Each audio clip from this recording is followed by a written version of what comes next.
Hello friends, அனைவருக்கும் வணக்கம். Okay friends, இப்போ கிளாஸ் பார்க்கலாம். ஃபஸ்ட்டு கொஷின், வெள்ளையனே வெளியேறு இயக்கம் எப்போது தொடங்கப்பட்டது? இதுக்கான பதில் 1942 வருஷம் ஆகஸ்ட் மாதம் 8ஆம் தேதி. அடுத்த கொஷின், ஸ்வேதம்பரர்கள் என்பவர்கள் யார்? இதுக்கான பதில், ஸ்வேதம்பரர்கள் அப்படிங்கிறவங்கெல்லாம் சமண சமயத்தை சேர்ந்தவர்கள். அவங்கெல்லாம் வெள்ளை ஆடை உடுத்தியவர்கள்.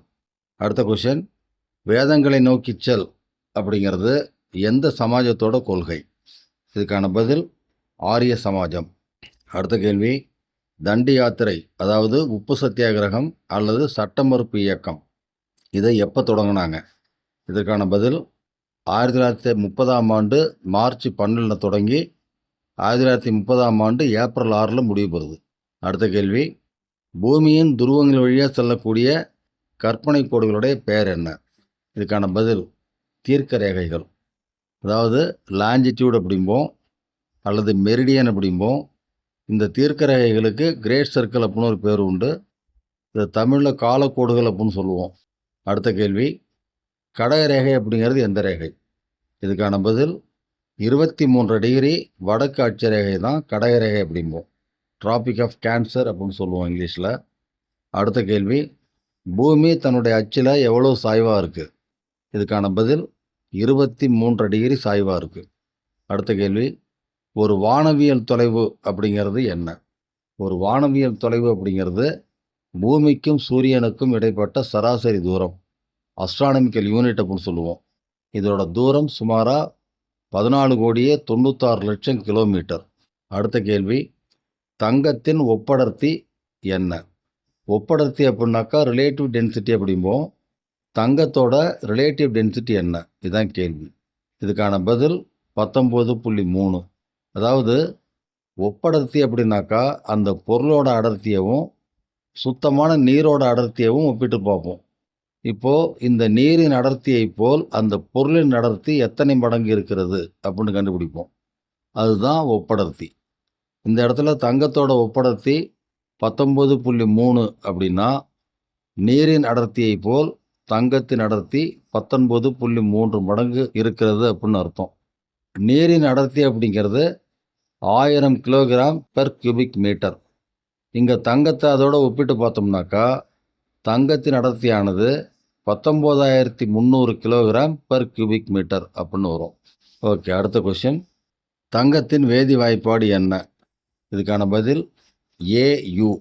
அடுத்த கொஷின், ஒரு தனிமத்தின் அணு எண் அதாவது அட்டாமிக் நம்பர் அப்படிங்கிறது என்ன? இதுக்கான பதில் அந்த தனிமத்தோட அணுவில் இருக்கக்கூடிய புரோட்டான்களின் எண்ணிக்கை. இதுதான் அந்த தனிமத்தின் அணு எண் அப்படிம்போம். இந்த அணுவில் அணுக்கரு அப்படின்னு ஒரு மையப்பகுதி இருக்குது. அந்த அணுக்கருவில் தான் இந்த புரோட்டான்கள் இருக்கும். இந்த புரோட்டான்களின் எண்ணிக்கை வச்சு தான் அந்த தனிமத்துக்கு நாம் அணு எண் நிர்ணயிப்போம். அடுத்த கொஷின், ஒரு தனிமத்தின் அணு எடை என்பது எதை குறிக்கிறது? இதுக்கான பதில் அந்த தனிமத்தோட அணுக்கருவில் இருக்கக்கூடிய புரோட்டான்களுடைய எண்ணிக்கையும் நியூட்ரான்களுடைய எண்ணிக்கையும் குறிக்குது. இந்த இரண்டோட கூடுதல் என்னவோ அதுதான் அணு எடை, அதாவது அட்டாமிக் வெயிட். அடுத்த கேள்வி, ஒரு பொருளின் தனி வெப்பம் அப்படிங்கிறது என்ன? அதாவது ஸ்பெசிஃபிக் ஹீட் அப்படிம்போம். இதற்கான பதில், ஓரலகு நிறைவுடைய ஒரு பொருளை அதனுடைய இருக்கின்ற வெப்பநிலையிலிருந்து 1 டிகிரி செல்சியஸ் வெப்பநிலையை உயர்த்துவதற்கு தேவையான வெப்பத்தின் அளவு. இதுதான் அந்த பொருளுடைய தனி வெப்பம் அப்படிம்போம். இது இங்கிலீஷில் ஸ்பெசிஃபிக் ஹீட் அப்படின்னு சொல்கிறது. அதாவது எந்த ஒரு பொருளாக இருந்தாலும் அந்த பொருளோட வெப்பநிலையை உயர்த்தணும். அப்படி உயர்த்தும் பொழுது அந்த பொருளோட அளவு கணக்கில் சேரும். சின்னதாக ஒரு பொருள் எடுத்து சூடு பண்ணுறதுக்கும் அதே பொருளை பெரிய சைஸர் சூடு பண்ணுறதுக்கும் வெப்ப அளவில் வித்தியாசம் இருக்கும். அதனால் ஓரலகு நிறையுள்ள பொருள் எடுத்துப்போம். அதாவது 1 கிலோகிராம் நிறை இருக்கக்கூடிய பொருள் எடுத்துக்கிட்டு அதனுடைய டெம்பரேச்சர் எவ்வளோ இருக்குதோ இருக்கிறதுலேருந்து 1 டிகிரி அதிகப்படுத்தணும்.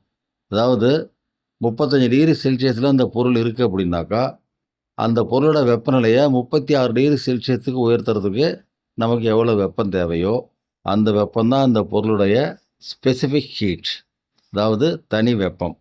அடுத்த கேள்வி, முடுக்கத்தின் அலகு என்ன? அதாவது யூனிட் ஆஃப் ஆக்சிலரேஷன் அது என்ன?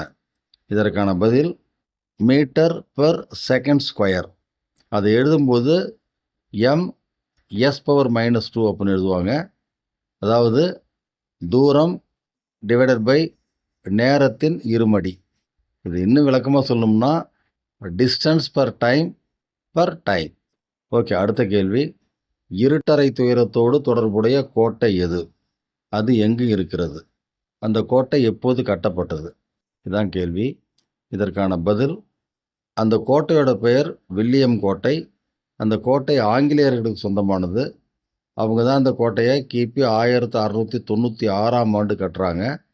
அதை அவங்க கட்டுற இடம் கல்கத்தா. கல்கத்தாவோட இப்போதைய பேர் கொல்கத்தா.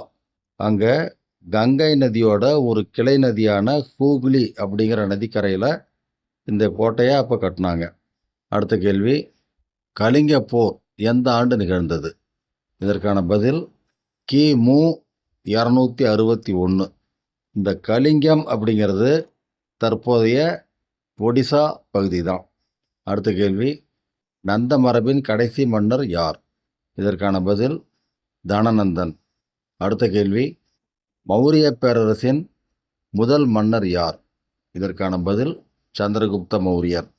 அடுத்த கேள்வி. அர்த்த சாஸ்திரம் என்ற நூலை எழுதியவர் யார்? அந்த நூலை எழுதியவர் பெயர் சாணக்கியர். அவரை கௌடில்யர் அப்படின்னு அழைப்பாங்க. அடுத்த கேள்வி. பிரம்ம சமாஜம் யாரால் தோற்றுவிக்கப்பட்டது மற்றும் அது எப்போது தோற்றுவிக்கப்பட்டது? இதற்கான பதில் ராஜா ராம்மோகன் ராய். இது தோற்றுவிக்கப்பட்ட ஆண்டு கிபி 1828. ஓகே ஃப்ரெண்ட்ஸ், அடுத்தடுத்த எபிசோட்ஸில் இதே போல் இன்னும் ரேண்டமாக கொஸ்டின்ஸ் அண்ட் ஆன்சர்ஸ் பார்ப்போம். கவனித்தமைக்கு மிக்க நன்றி. அனைவருக்கும் வணக்கம். உங்கள் கருத்துக்களை கமெண்ட் மூலம் சொல்லுங்கள். உங்கள் விருப்பத்தை லைக் மூலம் சொல்லுங்கள். மற்றவர்களின் நன்மைக்காக ஷேர் செய்யுங்கள். எங்களை ஊக்கப்படுத்த சப்ஸ்கிரைப் செய்யுங்கள். அனைவருக்கும் நன்றி.